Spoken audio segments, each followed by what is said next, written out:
ప్రభువైన యేసుక్రీస్తు నామములో ఆధ్యాత్మిక స్నేహవృక్షము నుండి అందరికీ హృదయపూర్వకమైన వందనములండి. దేవుని పరిశుద్ధ గ్రంథము నుండి ఆదికాండము 6వ అధ్యాయం 3వ వచనము.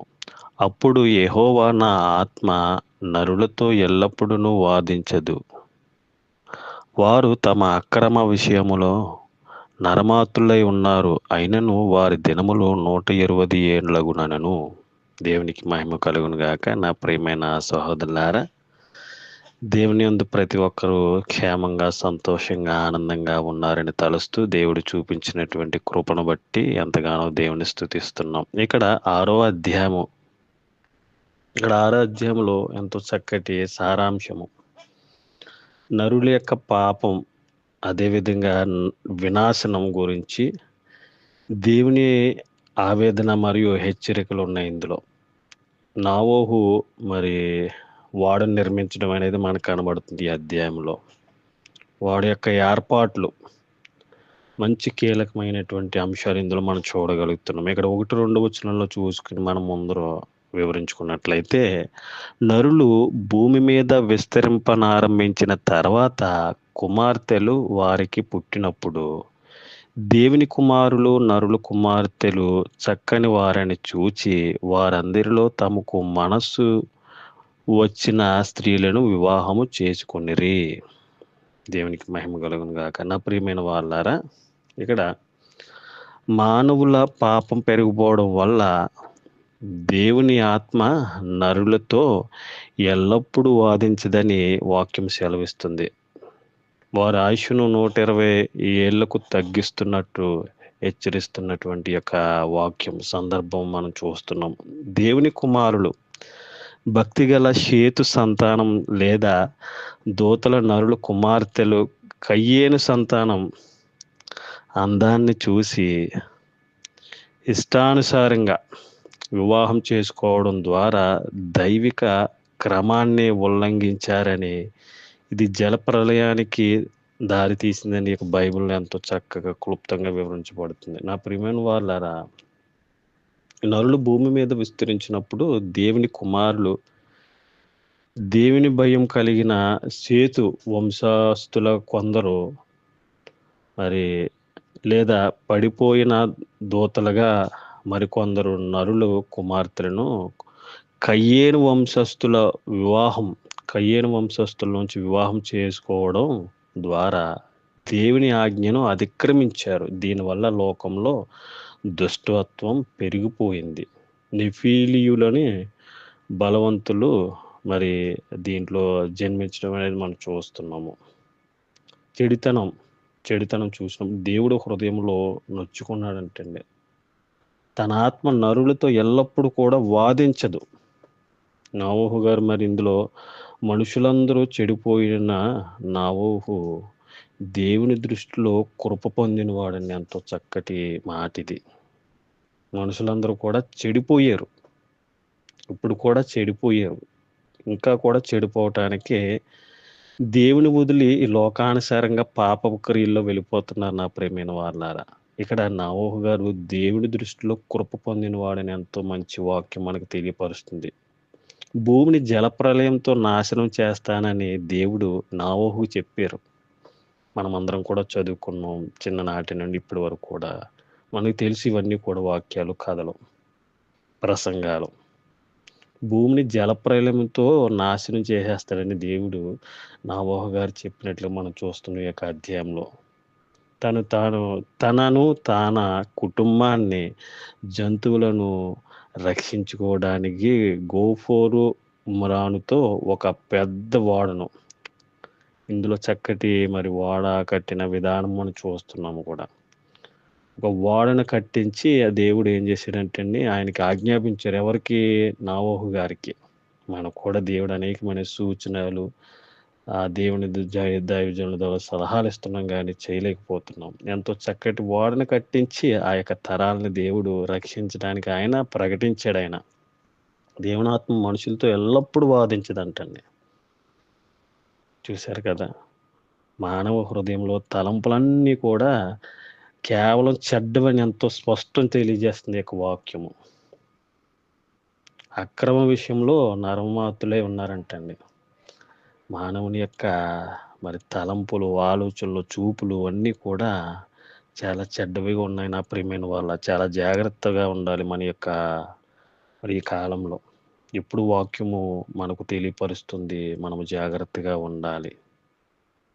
వాదించదు. దేవుని యొక్క ఆత్మ మనుషులతో ఎల్లప్పుడూ వాదించదు. అనేకమైన వ్యర్థమైన వాదులతో సమయాన్ని, జీవితాన్ని వ్యర్థం చేసుకునే రోజుల్లో మనమున్నాము. మరి దేవుని బిడ్డలైనటువంటి మనము, మీరు, నేను సమయాన్ని వ్యర్థపరుచుకోక మన మాటలు చాలా ముఖ్యమైనవి. హృదయంలోంచి ఏదైతే వస్తదో అదే మాట్లాడతాం కదా!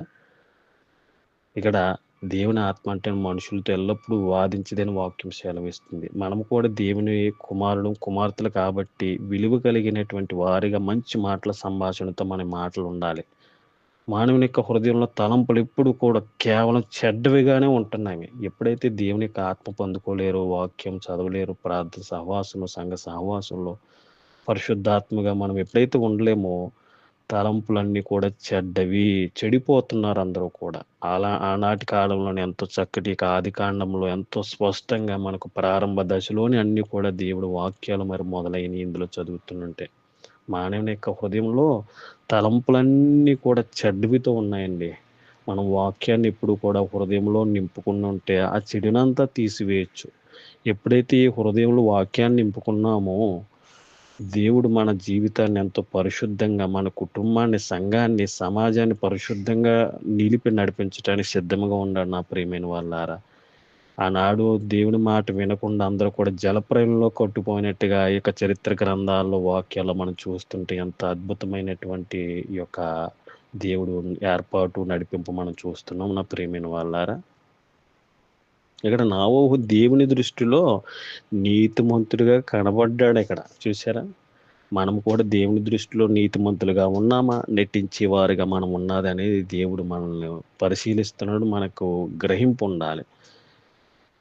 దేవుడు దృష్టిలో నీతిమంతులుగా మనం ఉండాలి. నా ప్రియమైన వాళ్ళారా, పాపం వల్ల కలిగే ఎంతో వినాశనం అనేది ఈ భూమి మీదకి ఏర్పడింది. ఇప్పుడు కూడా ఆ పాపం వదలట్లేదు. అయినప్పటికీ కూడా దేవుడు మనల్ని ప్రేమిస్తున్నాడు, ఆదరిస్తున్నాడు. ఆయన క్షమాపణ కోరుకుని దేవుని చెంతకు రావాలని ఆయన కృప ద్వారా మరి ఎంతో చక్కటి ఓడను నిర్మించాడు నోవహు గారు. ఆయన కృప ద్వారా రక్షణ అనే ఓడను మనం కలిగి ఉన్నామా? రక్షణ అనే ఓడను ఈ రోజున మారు మనసు లేకుండా కలిగి లేకపోతే నువ్వు ఆ ఓడలో ప్రవేశించకపోయినా దాంట్లో ఫలితం లేదు. మారు మనసు అనే రక్షణ అనే ఓడలోకి రావాలి ప్రతి ఒక్కరు కూడా. మనుషులు భూమి మీద విస్తరించడం వల్ల కుమార్తెలు పుట్టడం జరిగిందని వాక్యం సెలవిస్తుంది.